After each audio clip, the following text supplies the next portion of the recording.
ਆ ਸੋਹਣਿਆ ਚੱਲ ਮੇਲੇ ਨੂੰ ਚਲੀ ਹੈ। ਚੇਅਰਮੈਨ ਲਗਾਉਂਦਾ ਇਹਨੂੰ ਕਹਿੰਦਾ ਮੇਰੇ ਅੱਬੇ ਨਾਲ ਗੱਲ ਕਰ ਮੇਰੇ ਵਿਆਹ ਦੀ। ਚੇਅਰਮੈਨ ਹਾਂ ਡੋਨ। ਯਾਰ ਮੇਰੇ ਅੱਬੂ ਨਾਲ ਵਿਆਹ ਦੀ ਗੱਲ ਤੇ ਕਰ, ਮੇਰਾ ਵਿਆਹ ਨਹੀਂ ਕਰਦਾ ਪੈਗਾ। ਸਾਰੇ ਮੇਰੇ ਦੋਸਤਾਂ ਦਾ ਵਿਆਹ ਹੋ ਗਿਆ।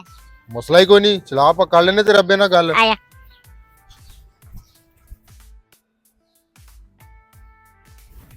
ਲੈ ਐ ਬਿਠੇ ਤੇਰਾ ਅੱਬਾ। ਉਹ ਮੈਂ ਸੁਣਿਆ ਚਾਚਾ ਤੂੰ ਮੁੰਡੇ ਦਾ ਵਿਆਹ ਨਹੀਂ ਕਰਾਉਂਦਾ ਪਿਆ ਹੈ। ਓ ਯਾਰ ਚਾਚਾ ਕੀ ਤੂੰ ਡਰਾਮਾ ਲਾਇਆ ਯਾਰ, ਤੂੰ ਮੁੰਡੇ ਦਾ ਵਿਆਹ ਕਿਉਂ ਨਹੀਂ ਕਰਾਉਂਦਾ ਪਿਆ? ਮੈਂ ਮੁੰਡੇ ਦੀ ਸਿਫਾਰਿਸ਼ ਲੈ ਕੇ ਆਇਆ ਤੇਰੇ ਕੋਲ, ਮਹੱਲੇ 'ਚ ਸਾਰੇ ਮੁੰਡੇ ਦਾ ਵਿਆਹ ਹੋ ਗਏ ਨੇ, ਤੂੰ ਆਦੇ ਮੁੰਡੇ ਦਾ ਵਿਆਹ ਕਿਉਂ ਨਹੀਂ ਕਰਦਾ ਪਿਆ? ਮੁੰਡਾ ਤੇਰਾ ਮਾਸ਼ਾਅੱਲਾ ਜਵਾਨ ਹੋਇਆ ਪਿਆ, ਕੱਲ ਨੂੰ ਕੋਈ ਲਾਮਾ ਲਾਏਗਾ ਫਿਰ ਚੰਗਾ ਰਹੇਗਾ।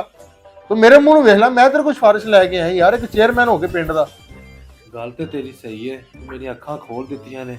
ਤੂੰ ਇੱਕ ਕੰਮ ਕਰ, ਮੇਰੇ ਨਾਲ ਦੇ ਕਮਰੇ ਚੱਲ, ਮੈਂ ਤੇਰੇ ਨਾਲ ਗੱਲ ਕਰਦਾ। ਚੱਲ ਪੁੱਤਰ ਬਹਿ ਅਸੀਂ ਆਏ। रुको जरा सबर करो।